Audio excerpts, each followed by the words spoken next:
Bismillah. Assalamualaikum warahmatullahi wabarakatuh. Alhamdulillah wassalatu wassalamu ala Rasulillah. Segala puji dan puja kehadirat Allah Subhanahu wa taala, juga salawat dan taslim kepada Nabi besar Muhammad sallallahu alaihi wasallam. Baik, bab keempat masalah ibadah. Manhaj Islam dalam beribadah. Manhaj sudah saya jelaskan, terjemahnya adalah metode, ya, pola. Kata penulis, masa kanak-kanak bukan masa pemberian beban perintah dan larangan, namun masa untuk menambahkan nilai, pelatihan, pengasahan, dan pendidikan agar suatu hari nanti anak bisa sampai pada tahap kesiapan untuk menerima beban perintah atau larangan di usia balik, sehingga dia tidak mendapat kesulitan dalam menjalankan kewajiban agama dan siap ketika menjalani kancah kehidupan dengan penuh keyakinan, percaya diri, dan keteguhan. Ini penjelasan paragraf ini penting sekali ya. Jadi anak-anak itu kita harus pahami, selama mereka belum balik, bukan saatnya kita paksakan mereka mengerjakan perintah atau meninggalkan larangan, tapi penanaman nilainya. Kenapa babi haram? Kenapa disuruh sholat? Ya, kerjakan ini karena Allah suruh, karena ini, karena itu yang ditanamkan. Sehingga nanti pada saat balik, mereka mengerjakan perintah dan meninggalkan larangan karena memang keyakinan dirinya, terbentuk karakter itu. Nah, ini banyak orang tua tidak paham masalah ini. Sehingga dia mengatakan harus anak ini ditekankan begini, harus begitu. Tapi beda dengan tadi yang saya bilang ya, kalau pola kita buatkan, misalnya tadi kita masukkan ke pesantren, kita masukkan ke surat Al-Fatihah, itu bagus. Karena kita sedang membuat dia memahami mana yang boleh, mana tidak boleh, dan kita menggunakan, memaksimalkan lingkungan di sekitar kita supaya bisa membantu kita untuk itu. Dengan adanya guru-guru di sekolah misalnya. Ibadah kepada Allah Ta'ala memberi pengaruh yang sangat menakjubkan dalam diri anak. Karena anak memiliki ikatan kuat dengan Allah. Perasaan emosional terkendali dan hawa nafsu terpelihara. Sehingga anak berperilaku lurus dan bersikap istiqomah. Tidak terkuasai oleh syahwat. Bahkan anak akan memiliki jiwa yang sangat peka terhadap lingkungan dan senantiasa rendah hati. Ketika membaca ayat-ayat Allah atau mendengarnya, saat berdiri dalam sholat dan sujud atau sujud, saat mendengar azan maghrib pada bulan Ramadan, ketika hendak mulai berbuka puasa, setelah seharian merasakan lapar dahaga, hati dan bulu kuduknya merinding. Juga ketika mendengar gema talbiyah orang-orang yang sedang haji. Maksudnya adalah beliau menitikberatkan penulis ini, kalau kita biasa tanamkan nilai-nilai agama pada anak-anak, dari kecil, maka apa yang Bapak Ibu rasakan sekarang dari keimanan sudah mereka rasakan dari kecil. Itu luar biasa pengaruhnya pada saat mereka dewasa nanti. Akan menjadi orang yang jauh lebih beriman dan lebih kental secara ibadah ya, daripada kita.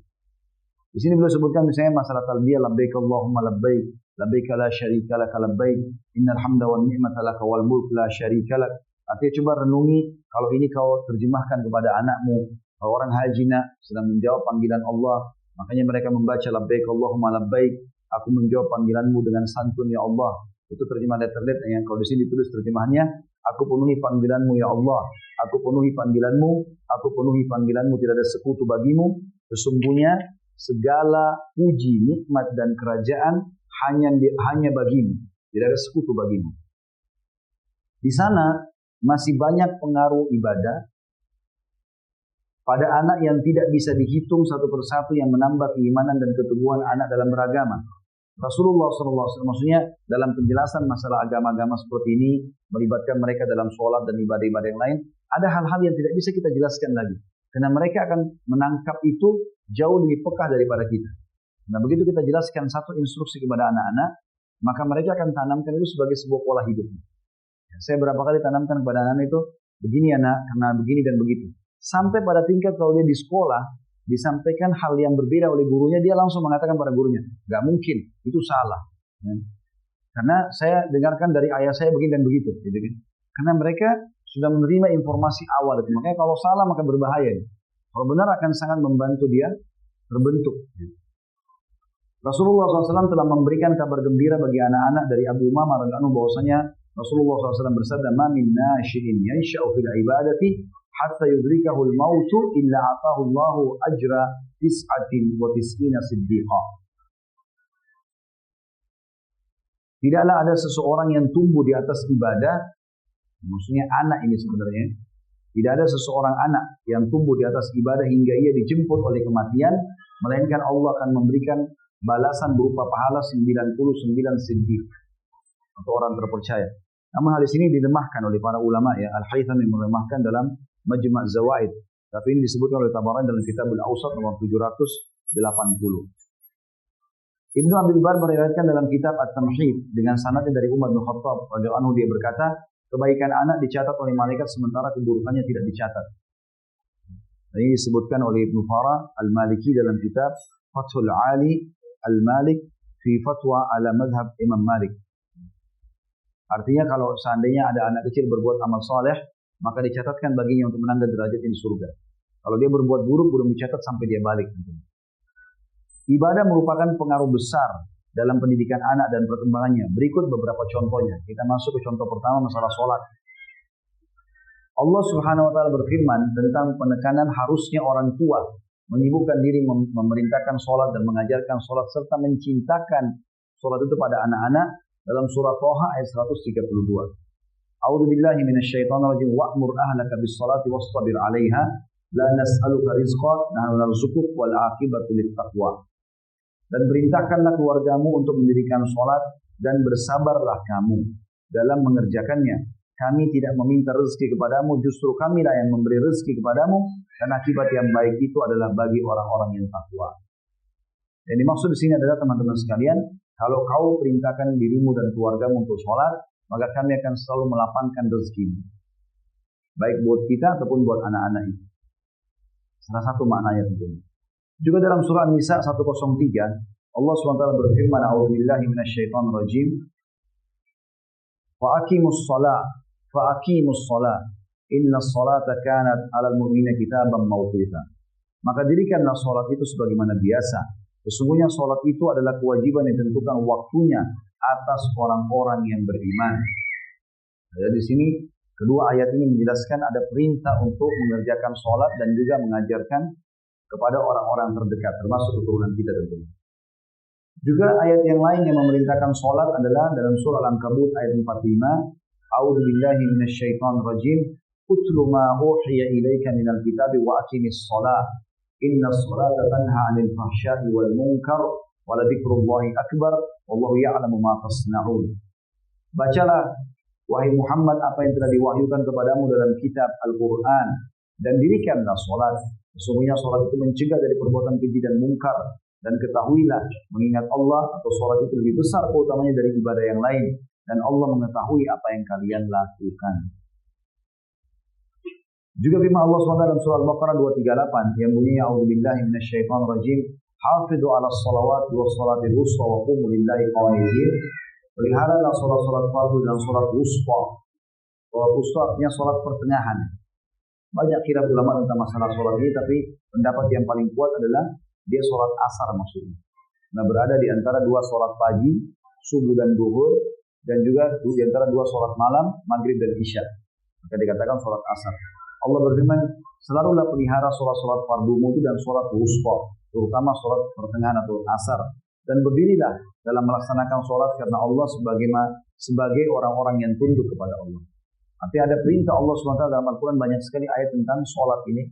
Saya temukan lebih dari 145 ayat kalau tidak salah. Berhubungan dengan masalah sholat ini. Sangat banyak sekali ayat bicara masalah sholat. Dari Ibnu Umar juga radhiyallahu anhu bahwasanya beliau berkata Rasulullah SAW bersabda, bunyan Islamu ala khamsin syahadati an la ilaha illallah wa anna Muhammad Rasulullah wa iqamis salat wa ita'iz zakah wa shaumi Ramadan wa hajjil baiti man istata'a ilaihi sabila. Islam dibangun di atas 5 dasar.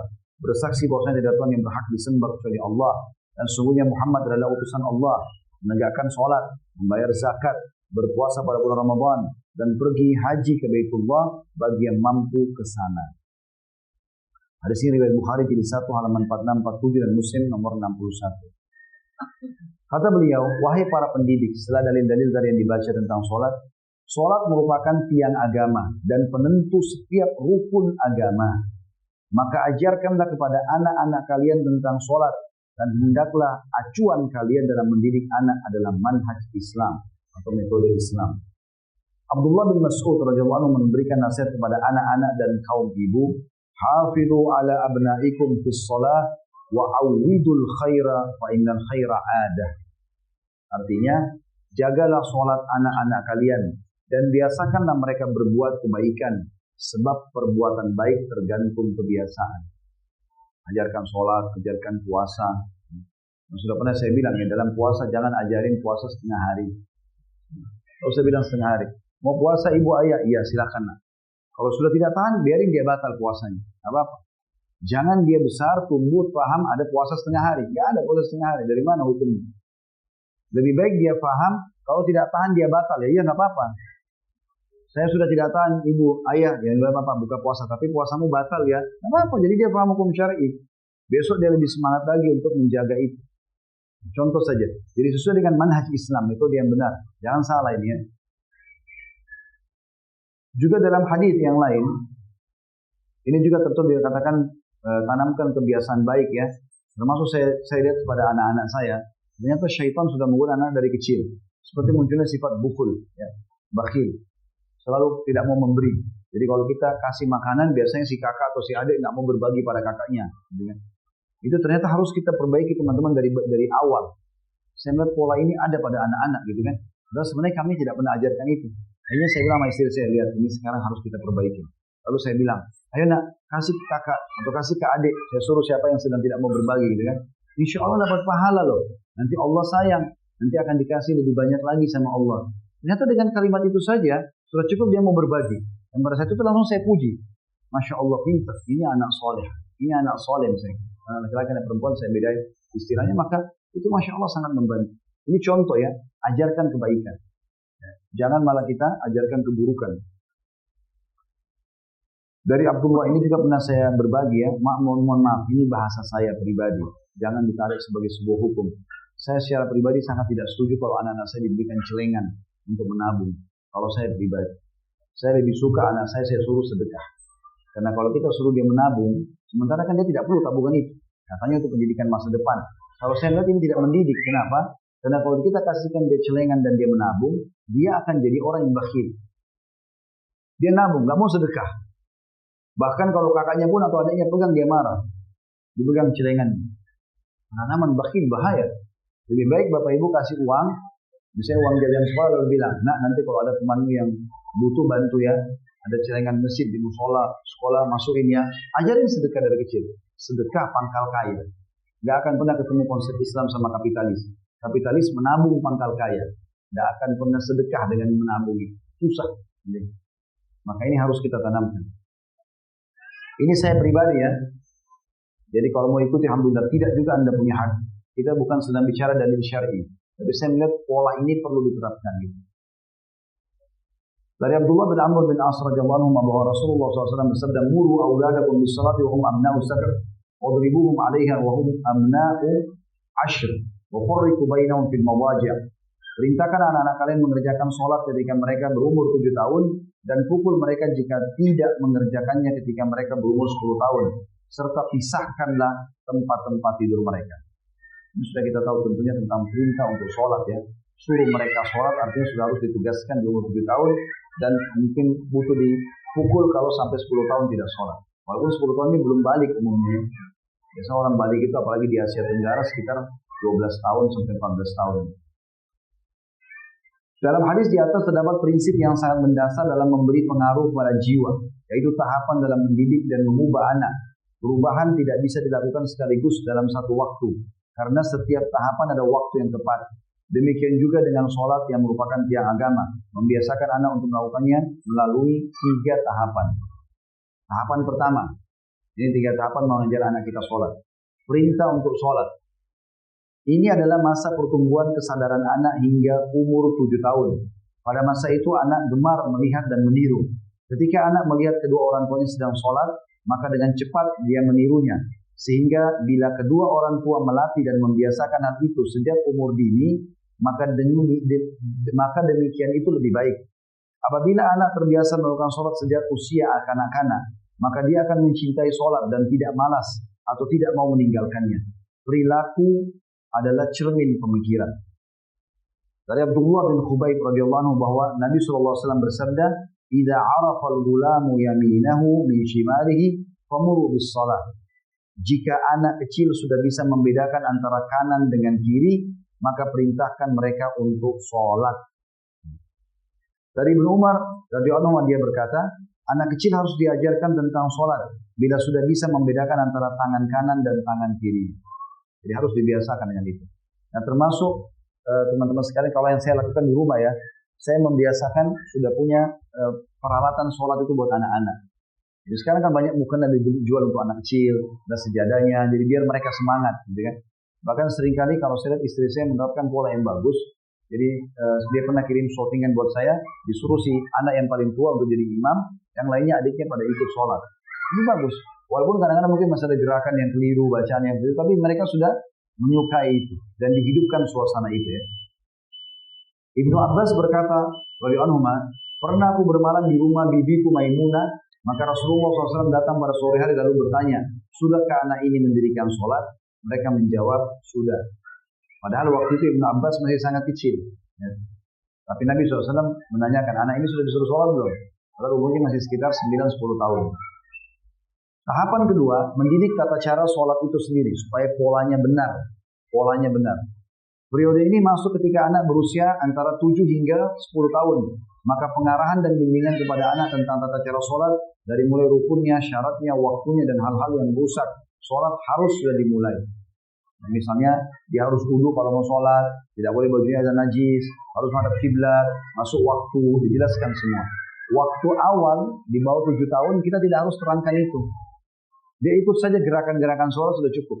Tapi sudah 7 tahun sampai 10 tahun dia harus diajarkan semuanya. Dari Sabra bin Ma'bad Al-Juhani radhiyallahu anhu bahwasanya Rasulullah SAW bersabda, "Allimus sabiyya as-salata li 7 sinin wadribu 'alaiha min 10 sinin."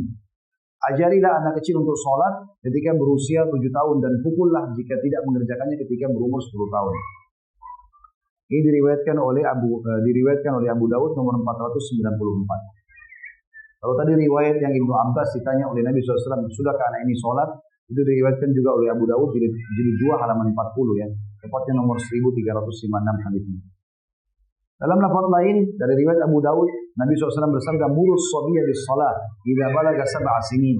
Perintahkan anak kecil untuk melakukan sholat ketika sampai umur 7 tahun.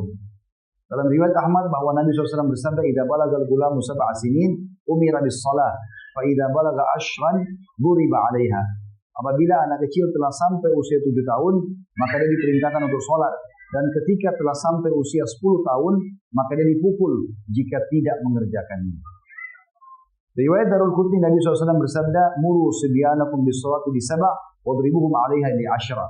Perintahkan anak-anak kalian mengerjakan sholat ketika mereka telah berusia atau berumur 7 tahun dan pukul mereka jika tidak mengerjakannya ketika berusia 10 tahun. Dan ini hadis diriwayatkan oleh Darul Qutni di 1 halaman 230. Rasulullah SAW juga memerintahkan anak-anak untuk sholat dan memberikan peringatan keras kepada mereka agar tidak menyia-nyiakan sholat. Sebagaimana riwayat Anas bin Malik radhiyallahu anhu bahwasanya Rasulullah SAW bersabda kepadaku, "Ya bunai, iyyaka wal tifata fis shalah, fa innal tifata fis shalati halaka, fa in kana la budda fa fit tatawwu'i la fil fariidhah." Wahai anakku, Anas bin Malik masih kecil waktu itu, umurnya sekitar 10-11 tahun. Janganlah kamu menoleh ketika sedang sholat, karena menoleh pada waktu sholat adalah kehancuran. Maksudnya pahalamu akan hilang. Bila terpaksa harus menoleh, lakukanlah dalam sholat sunnah, bukan dalam sholat fardu. Artinya di sini ada penekanan dari Nabi SAW untuk mendidikan kepada anak, walaupun belum balik, tentang pentingnya syarat-syarat dan rukun sholat itu. Diriwayatkan oleh Tirmidzi nomor 579. Imam Abu Dawud, Tirmidzi dan Nasai juga meriwayatkan dari Al Hasan bin Ali radhiyallahu anhu. Dia berkata Rasulullah SAW mengajarkan kepadaku doa kunut dalam sholat witir. Allahumma hdini fi man hadait, wa afini fi man afait, wa tawallani fi man tawallait, wa barik li fi ma a'tait, wa qini wasrif anni syarra ma qadait, fa innaka taqdi wa la yuqda 'alaik, wa innahu la yadhillu man walaita wa la ya'izzu man 'adait, tabarakta rabbana wa ta'alait.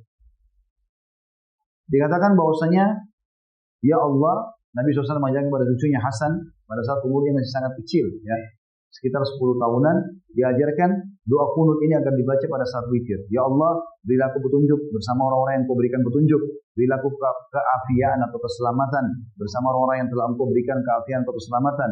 Urusilah aku bersama orang-orang yang telah Engkau urus. Berilah keberkahan pada apa yang Engkau berikan kepadaku. Lindungilah dan jauhkan aku dari keburukan apa yang Engkau tetapkan. Karena sungguhnya Engkau lah yang maha memutuskan dan tidak diputuskan terhadapmu. Sesungguhnya tidak akan terhina orang yang engkau bela dan tidak akan mulia orang yang engkau musuhi. Maha suci dan maha tinggi engkau, wahai Tuhan kami. Ini diriwayatkan Abu Daud nomor 1425. Artinya Nabi SAW sudah mengajarkan segala macam doa, termasuk doa qunut yang mungkin dianggap cukup panjang, sekitar 3-4 baris, itu kepada anak yang berusia sekitar 9 atau 10-11 tahun ini. Dari Abi Dzar juga bahwasanya Rasulullah SAW bersabda, "Idza qama ahadukum fi sholati fala yamsahil hasa, fa inna rahmata tuwajihu." Jika salah seorang di antara kalian sedang menunaikan sholat, maka janganlah dia mengusap kerikil. Nah, sungguhnya rahmat berhadapan dengannya. Di sini yang dimaksudkan adalah kalau dia lagi sholat, dia boleh bersihkan sebelum dia sholat. Tapi kalau sudah sholat, jangan diusap tempat sujudnya. Perintah Nabi SAW jangan usap karena memang sudah ada, begitu kita takbir sudah ada rahmat Allah letakkan di tempat sujud kita. Artinya jangan mengusap kerikil yang menempel pada kening atau tempat sujud. Jadi kalau kita sujud pun ada debu, tidak usah dilap.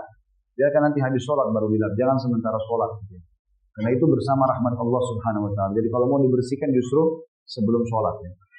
Dari At-Tirmidzi dari Ummu Salamah radhiyallahu anha, dia berkata bahwa Rasulullah SAW melihat anak kecil bersama Aflah yang apabila bersujud dia selalu meniup.